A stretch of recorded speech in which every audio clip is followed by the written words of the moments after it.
Mga mga paikot nitong mga ito, oh. Alam niya baligod, no? Yang mga ganyang pagmamarites ninyo, mayayari kayo. Bakit? O tingnan nyo, eto, may nagsampa na naman po ng kaso para ho sa kanila, mga kababayan.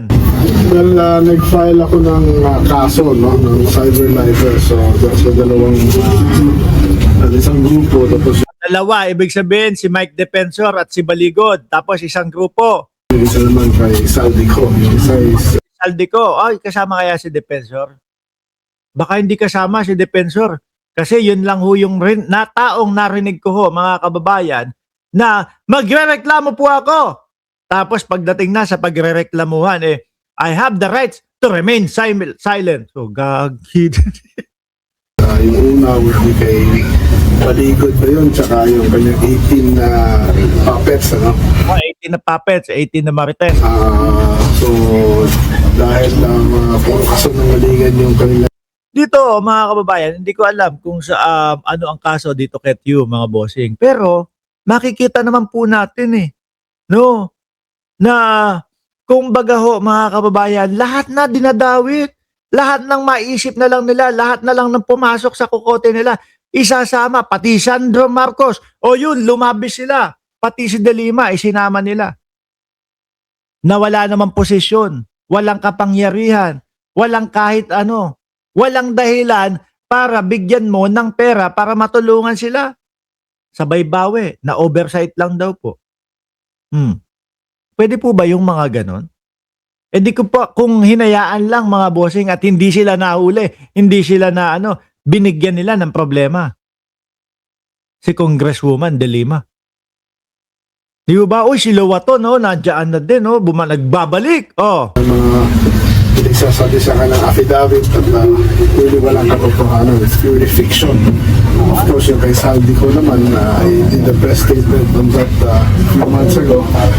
Kaya ho, mga bossing, sabi ko nga kung kayo ang NBI, no? Kung kayo si Director Melvin Matibag, hindi nyo po ba gagawin yung cross-examination dito sa mga ito? Which is normal naman po. Sa lahat ng nagrereklamo, ganyan po ang ginagawa. Pero, mas lalo mong titindihan yung dito. Kasi po, sa mga pahiring, doon sa mga pa-interview po sa kanila, at doon po sa mga sa mga pa-press conference, sablay-sablay na po mga sinasabi. Ngayon, ikaw bilang nahahalata mo na nang gagago lang itong mga ito, magpapagago ka ba? O sige, paniwalaan agad natin yan. O sige, patawag natin yung kanilang mga inirereklamo. Di ba dapat iaalamin mo muna kung ano ang katotohanan bago ka makapinsala, bago ka makaaksaya ng oras ho ng iba. Di ba? O. Tuloy. Ngayon lang, nagkaroon ng oras para i-finance, so sinabay-sabay ko na para kasi parang sobrang yung paninira ng mga yan. Ayan, mga susunod na mga panahon, araw, oras, mga bossing, malamang ang kalalabasan nitong 18 marites ay kagayang-kagaya lang din po nung kay Orly Gutesa. Oho, ano? Di tago. Yung Orly Gutesa nila nahalata na hindi naman kabisado yung kanyang script o yung kanyang salaysay, mga bossing, doon sa Senado. Ano nangyari? Gagalit si Marcoleta. Bakit daw sobra kung tanungin si Gutesa? Bakit daw ay magsasalita at maghahayag parang si Gutesa pa yung inimbestigan? Natural lang ho yun. Tama lang ho yun. At normal yung proseso na yun.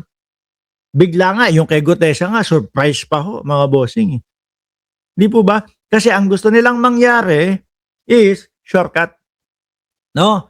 Ang gusto ho nilang mangyari, mga bossing, is kapag ka dinala at humarap yung tao na yon sa media, sa hearing, at kung saan-saan pa, sa Senado, papaniwalaan na agad. Hindi naman ho kami bopuls. Hindi naman ho kami mga DDS. Na kapag ka sinabi nyo ganito, ganyan, maniniwala na agad kami. Galawan pong utu-utu yun. No? Yung tipo bang, ayan halatang halata na sali-saliwa yung mga pinagsasasabi at naglalaban-laban yung mga pinagsasasabi. Maniniwala ka pa. Hindi po kami uto-uto. At para naman po doon sa mga tsinador, yung mga alagad ng mga Duterte, wag niyo pong isipin na lahat ng tao sa Pilipinas ay DDS. No? O lahat, wag niyong isipin na lahat ay mauuto ninyo. Kayo-kayo lang ang mag-utuan dyan.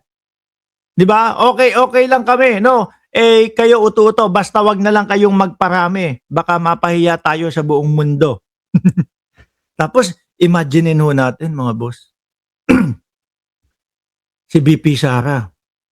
No, imagine lang to ha, kumbaga ho, mga kababayan, example lang, wag kayong magagalit sa akin. Naging presidente.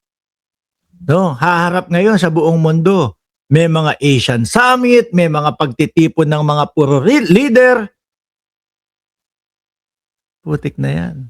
Iniisip ko kung paano popukusan ng buong mundo ang ating vice-presidente kapag siya na yung magtatalumpati at siya na yung magsasalita. No? Paano yun? Malamang ho kung tayo, yung mga vlogger na politika, mga bossing, ay nakapokus sa kanila ngayon, susunod hindi na. Pagka yung may mga Asian Summit, may mga malalaking pagtitipon ang mga leader ng mga bansa, malamang ang hintayin, abangan si Vice Presidente Sara Duterte o si si Sara eh. Pagka magtatalumpati na ho, mga bossing eh. Di ho ba?